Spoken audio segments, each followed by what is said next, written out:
In this video, I'm going to be showing how I make my easy homemade glazed donuts with fresh milled flour.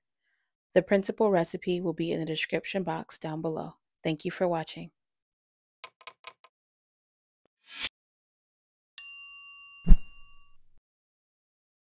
I start by milling my flour, and while that's milling, I'm going to go ahead and pour my milk and my butter into a pot, and I'm going to heat it until the butter is mostly melted.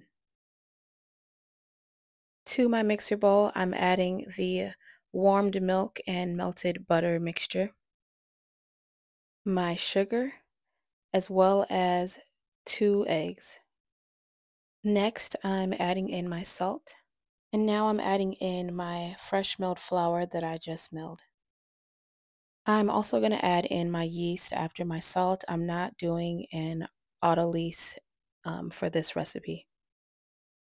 Now that we have all of our ingredients in the mixer bowl, it's time to start kneading this dough. Here I'm using my 8-quart Zacme. I do have a review on this mixer. If you'd like to check it out, I'll leave that in the description box down below. And so we want to knead this until we get a window pane. Um, I do have a timer on this mixer, so I believe it took 11 minutes to get a window pane for this dough. Yes, you can see there it took almost 12 minutes, and so I went ahead and stopped it here. Here, I'm just gonna get the dough into a nice neat ball. I'm also gonna check to make sure that I do have a window pane.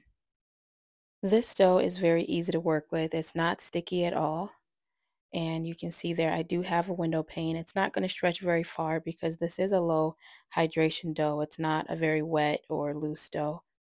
So I'm going to get it into a neat ball and put that back into my mixer bowl and allow it to rest for about 10 minutes just so that the gluten can relax so that we can roll out our donuts. Now that it has been 10 minutes, I am going to first lightly oil my countertop so that the dough does not stick as I am rolling it out. I prefer to use oil over adding any extra flour because extra flour will just make your dough a little bit drier. So I'm going to use my rolling pin to roll this out, and I'm looking for a rectangle that's about a 1/2 inch thick, and it's important to try to get it even. So we don't want one part of the dough to be a lot thicker than the other because then we'll have some donuts that are thicker than others. And if that happens, then the donuts will not cook evenly. So we want to try and get it as even as possible. It doesn't have to be perfect, but just try your best to get it as even as possible. To cut out my donuts, I'm using these cookie cutters that I got from Amazon. I will link it below. It really comes in handy because it has so many different sizes. I believe the cookie cutter that I ended up going with was a 3-inch size. And then I just used the smallest size, which was about 1 inch for the whole of the donut. Here I'm pulling up the dough just to double check the thickness of it, and it's about a 1/2 inch thick. So now I'm going to go ahead and start cutting out the donuts. And as you can see, it's not sticking to the table. It's very easy to maneuver and to cut out the donuts here. So I'm cutting out my donut, and then after that, I use my small cutter to cut out the donut hole. And I am going to repeat that for the entirety of this rectangle of dough. And once I get to the last donut that I'm able to cut out, I will go ahead and roll it out again with the remaining dough and continue to cut out donuts. Now, I do want to mention that when you go to re-roll it, try to manipulate it as least as possible. Over manipulation will make the dough very, very tight. And so I just balled it up as best as possible without re-kneading the dough. And then I just went ahead and rolled it out to a 1/2 inch thick again. And also, the second time you roll it out and the third time you roll it out, you'll find that your donuts can possibly be thicker. So it's important to try to roll it out a little bit thinner because your donuts will start to shrink back in.